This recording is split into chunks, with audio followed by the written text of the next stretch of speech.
Hi friends, मैं मुकेश आपका स्वागत करता हूं मेरे चैनल जिसका नाम है M&S नॉलेज। तो चलो शुरू करते हैं।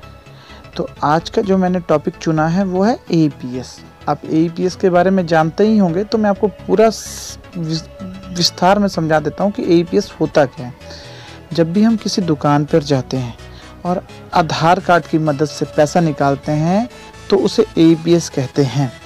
और सबसे बड़ी चीज़ है कि इन APS की वजह से हम जब दुकान पे जाते हैं तो बहुत सारी कठिनाइयों का सामना करना पड़ता है।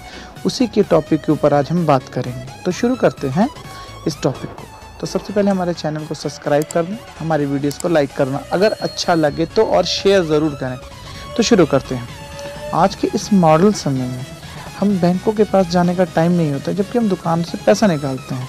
तो आधार कार्ड से पैसा निकालते समय हमेशा इस चीज़ का ध्यान रखें कि वो दुकानदार या तो आपके जान पहचान का हो, या तो उसके पास उसका अग्रिम लाइसेंस हो कि ताजो कोई प्रकार की दिक्कत आती है तो उनके खिलाफ आप कार्रवाई कर सकें। और दूसरी चीज़, जब भी आप पैसा निकलवा रहे हो तो उनसे एक स्लिप ज़रूर बनवा के लें कि आपके खाते में कितना बैलेंस डिटेक्ट हुआ है और कितना रह गया है। और उनके रजिस्टर में भी तभी साइन करें, पहले चेक कर लें कि कितना पैसा था मेरे पास और कितना पैसा निकलने के बाद वो बैलेंस बचा है। उसके बाद ही उसके रजिस्टर पे अपने आधार कार्ड के अंतिम 4 अक्षर ही लिखे हों, ज़्यादा अक्षर ना लिखे हों, ये चीज़ का भी ध्यान रखिएगा। और उसके बाद ही उस पर सिग्नेचर करने हैं। सरकार के नियम के तहत आप जानते ही होंगे कि एक दिन में अधिकतम राशि 10,000 निकाल सकते हैं, इससे ज़्यादा आप राशि नहीं निकाल सकते। और आधार पे जो कि इससे मतलब GST पे करके आप एक्स्ट्रा भी निकाल सकते हो, तो वो एक दिन में मतलब एक्स्ट्रा भी निकालने वो अलग सुविधाएं हैं, लेकिन आपको सरकारी रूल के हिसाब से 10,000 ही निकाल सकते हो। और महीने में 5 ट्रांजेक्शन से ज़्यादा नहीं कर सकते। तो इस चीज़ का भी आप ध्यान रखिएगा। और इससे भी ज़्यादा ध्यान ये रखिएगा कि वो दुकानदार जो अंगूठा लगवा रहा है वो 1 टाइम ही लगे। अगर सक्सेसफुल हो जाए तो आप स्क्रीन पे ज़रूर देखें कि सक्सेसफुल हो चुका है और आपके फ़ोन पे मैसेज आ गया है, डिटेक्ट होने का मैसेज आ गया है। अगर फेल्ड भी होता है तब भी आपके फ़ोन पे फेल्ड होने का मैसेज आ जाएगा, तो ऐसी दिक्कत नहीं आएगी। और सबसे बड़ी जो दिक्कत आती है, कई बार क्या होता है कि हमारे पैसे कट जाते हैं और वो दुकानदार के खाते में नहीं आते हैं, तो हम उनसे बहस करना चालू कर देते हैं कि वो हमारे पैसे डिटेक्ट हो गए हैं लेकिन हमारे खाते में नहीं आए, तो उनके खाते में नहीं आए। तो इस चीज़ के ऊपर घबराना नहीं है।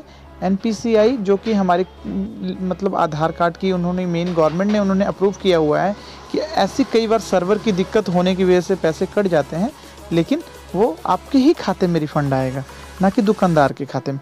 तो वो उनको 3 से लेकर 7 दिन का वक्त लगता है। तो इतने दिनों का समय आपको लगता है, 3 से 7 दिन।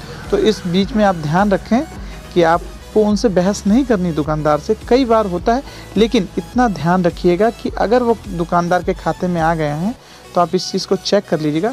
और 7वें दिन के बाद आप मिनी स्टेटमेंट निकाल के उसके खिलाफ कार्रवाई कर सकते हैं अगर आपके पैसे उस दुकानदार के पास गए हैं तो।